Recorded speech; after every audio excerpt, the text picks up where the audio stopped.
अले सखी सतरलो तुम कौन कोई बापाई चाहो छ किछि भी बुझी पारिबि लो अरे हां अब केते थरे एमती भूल करिबो म बाप रे सतर तुम कौन कोई बापाई चाहो छ पूरा खोली की कह दिया हाले सखी ए पटा तो पटा कोले पटा औरी पटा के पटा तो पटा कोले पटा औरी पटा के बेटा दुखला देती अपा पटा के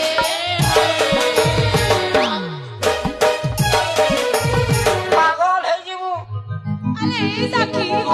सतर तुम पागली जाय छ एमिति कथा काहे की कहू छ मते लो हाले सखी अले बक्की कौन हिला तो कथा में कोठी सुनी छु जानी छु कोठी न सुनी छ कहला ए जानू ना लो जानू ना तोर कथा में जानू ना जानू ना लो जानू ना तोर कथा में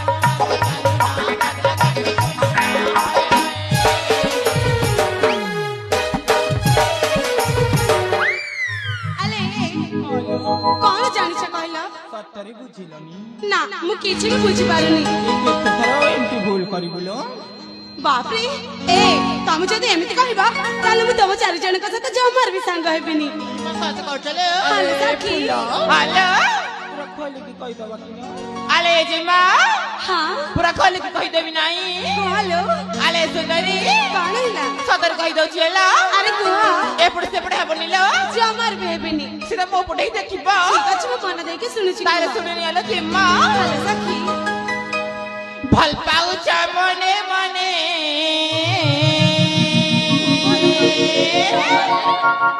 दिल देई छ कहा के दिन बेलिया सपन देखो हाय कह दिया गो आमके ए पहचानी गलो तुमर प्यार सदर जानिला अरे हेटा तोर पहेला प्यार अपालो मोर हेटा तोर पहेला प्यार तमे दे चला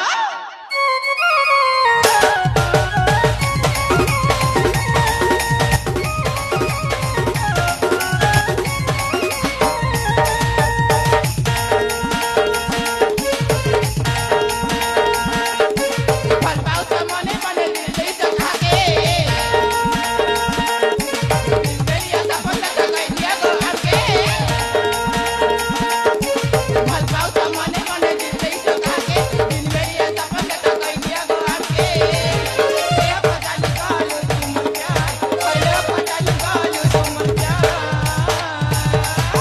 हेटा तोर पहेला प्यार अपालो मोर हेटा तोर पहेला प्यार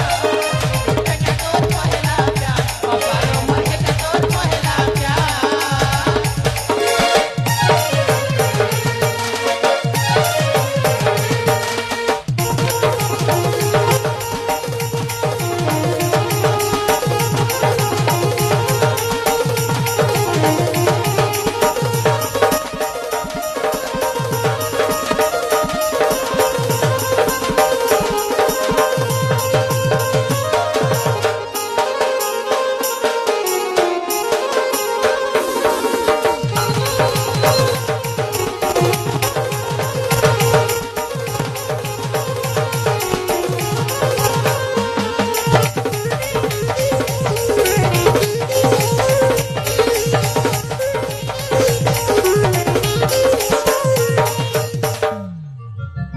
अले सागो मने सतर लो तुम मन जो कथा कहू छ जमर भी सेमति नाही लो हाले सखी अले जी माँ कौन हिला तमना आज भारी उछली जाई चहला ए सतर तुम पागली जाय छ सेति माय मते एमिति कहू छ अले जी माँ कौन हिला तमे बोली पागल हो जाई छिलो मु पागली जाय छी हां हाले कहां भाई खेले कहा पाई हां सब करे कहि देबी हला सतर अले जी माँ कौन हिला तम हम जाते का पडुची तम काहा को मनरे पर भलो पैसा रे चले हेलो सतर में आखिर कौन जणा पड़छि अले जी माँ हां तम आखिर प्रेम जणा पडुचिलो अले हां सतर न कौन अले हां आकी तुम चुमरा नाही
ଯୋଉ କଥାଟି କହିଲେ ନା ତାହା ବିଲକୁଲ ଭୁଲ ଥିଲା ଲୋ। ପରକୁ ଏପଟ ସେପଟ କହି ଅନ୍ୟ ମାନଙ୍କୁ କଷ୍ଟ ଦେବାଟା ଉଚିତ ନୁହଁ। ସତ କହୁଛ ଲୋ। ଆଲେ ଏ ସାଙ୍ଗ ତମର ଯୋଉ କଥାଟି କହିଲେ ନା ସେମିତି କିଛି ବି ନାହିଁ ଲୋ। ହ୍ୟାଲୋ ସଖୀ। ଆଲେ ଏ ସଖୀ ମାନେ ଆଜି ଯେମିତି ହେଲେ ବି ମୋ ମନର କଥା ତମମାନଙ୍କୁ ଖୋଲିକି କହିଦେବା ପାଇଁ ଚାହୁଁଛି। ଠିକ ଅଛି ନା? ଆଗକୁ ଆମ ତ ଜମାର ବି ଏମିତି କଥା କହିବନି। ଠିକ ଅଛି ନା ସଖୀ? ତାହେଲେ ଶୁଣଲେ ସଖୀ ମାନେ